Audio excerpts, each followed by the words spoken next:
how's it going? This is Halloween Drawings, and today we're going to go over how to draw a skull. I haven't drawn a skull in a while, so I figured I'm going to draw another variation of a skull. There's a lot of different skull variations you can draw them as. You can draw a lot of different kinds of skull. I'm going to put the link in the description to a playlist of a bunch of various types of skulls. Cute skulls, scary ones, all kinds of stuff. Today we're going to go over just kind of another version that you could draw. It's going to be real simple and really easy and for beginners. I'm going to be using this. This is a Faber-Castell PITT Artist Pen Big Brush. It's a marker. You don't have to use this marker. The reason I like this marker is it has no scent, meaning some of the markers like Sharpies, they have a really toxic smell, I guess. That's if you use it over time, it tends to be bad. It's supposed to be bad for your brain if you use it a lot over the course of a few months or years. This doesn't have that, and it also lasts 20 times longer than a Sharpie. But at the same time, you can also use the Crayola markers. I don't think those have a scent either. They don't last very long, but you can use that as well. But if you really want this marker, check that out. It's on Amazon. I mean, I put the link, so you can go, buy it on Amazon if you want to, but you don't need it. As far as paper goes, this is computer printing paper, so that's all you need. And let's get started. I'm going to go over here, and I'm going to start with the zygomatic arch, which is pretty much what I always start on skulls, which is the cheekbone. So I'm really just putting like right there. If you want to simplify that, that would be like the letter L. Like if you really want to simplify it down. Go over here, the L on this side, which is the other side. I like doing both sides because I don't want to run it off the page on accident. Doing outside in sometimes tends to contain that.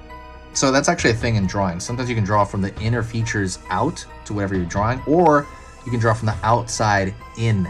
And you can do either way depending on the mood you're in. I draw both I draw both of those ways, as you've seen through the tutorials. Going up. Over here, I'm drawing the brow. I'm exaggerating it though. I'm drawing it much bigger than I normally would. Over here as well. I'm gonna pull it down. Pull it down. And now I'm going to find the skull shape itself, and that's going to be essentially a round ball at the top of this entire thing.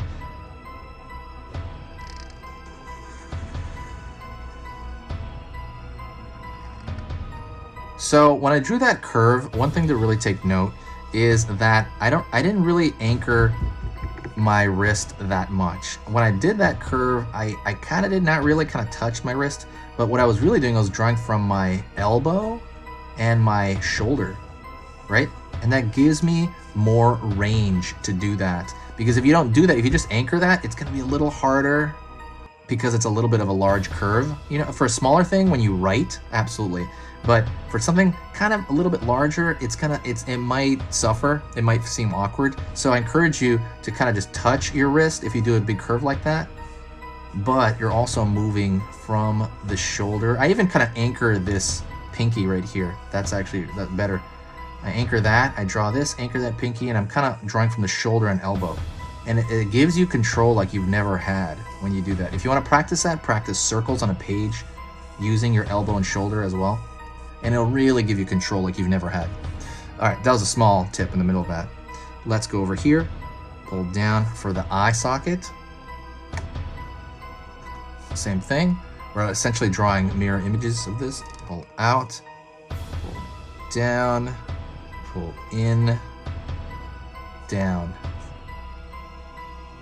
Alrighty, I'm gonna do the same thing on this side. Pull down, out. I'm gonna find this one over here and here. So I'm gonna fill that in right now, might as well. I'm here. Marker is dying a bit. I gotta definitely get a new marker. If you want to donate, I put the PayPal. Oh, well, did I do it the PayPal? I can't remember, but I usually use any donation on the channel, and it's almost always markers. Markers, they do last long, but because I'm drawing constantly, they do run out. Alrighty, I'm gonna go down to the nasal cavity. I'm just gonna throw like an upside down V shape. Pulling across here, and now I have the nasal bone.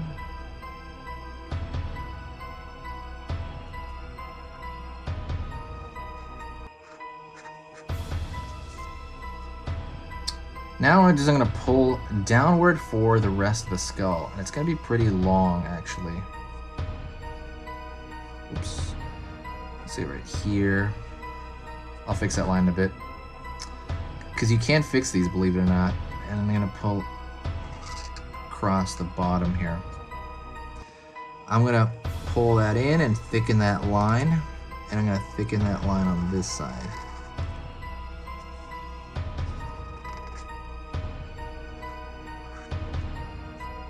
And that's going to lead me to thicken the line everywhere, to be honest.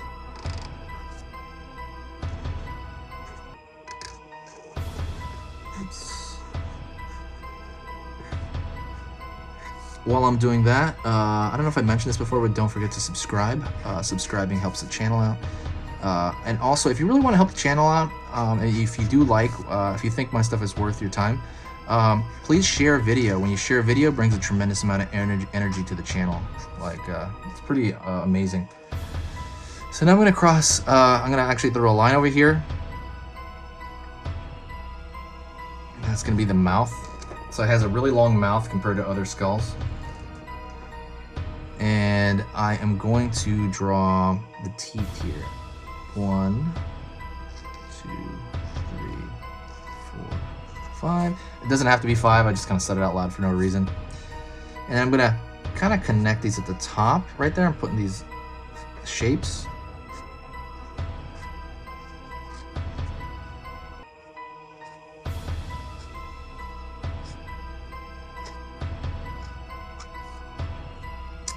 And what I want to draw is I'm going to draw some lines over here, kind of indicating where those teeth kind of like jam into the skull itself.